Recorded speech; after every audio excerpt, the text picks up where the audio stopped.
Aujourd'hui, on va parler de l'histoire des 40 bébés israéliens qui auraient été décapités. Et on va voir qu'il y a de gros doutes sur la crédibilité de l'information. Premièrement, l'armée israélienne dit elle-même qu'il n'y a pas de preuve de ce qui s'est passé.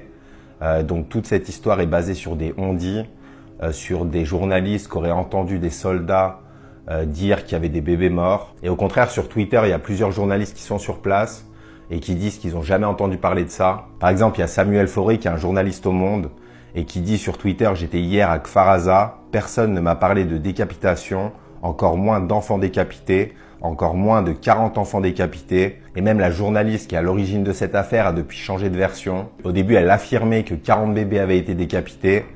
Et maintenant, elle dit sur Twitter que les soldats lui ont dit qu'ils pensaient que 40 bébés avaient été tués. Et cette information vient à la base d'I24 News, donc une chaîne israélienne de Patrick Drahi, qui est aussi le propriétaire d'SFR et de BFM Télé. Et donc cette affaire fait probablement partie de la guerre de l'information pour essayer de gagner le soutien des populations. C'était par exemple la même chose contre Saddam Hussein pendant la guerre du Golfe, c'est-à-dire qu'on avait fait croire que ces soldats avaient sorti des bébés de couveuses pour les laisser mourir. Et aujourd'hui, l'article Wikipédia dit que l'affaire des couveuses au Koweït désigne le scandale de faux témoignages fait le 14 octobre 90. Le témoignage se révéla être mensonger après avoir servi à favoriser l'entrée en guerre des Occidentaux. Et c'est la même chose pour l'invasion de l'Irak.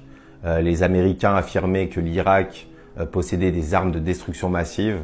Et on s'est vite rendu compte que c'était totalement faux. Donc si cette affaire des bébés s'avère être fausse, elle suit toujours la même stratégie de diabolisation et de déshumanisation de l'ennemi pour pouvoir justifier les attaques aux yeux du monde. Et c'est aussi une inversion accusatoire parce que l'armée israélienne, elle, tue bel et bien des enfants depuis des décennies.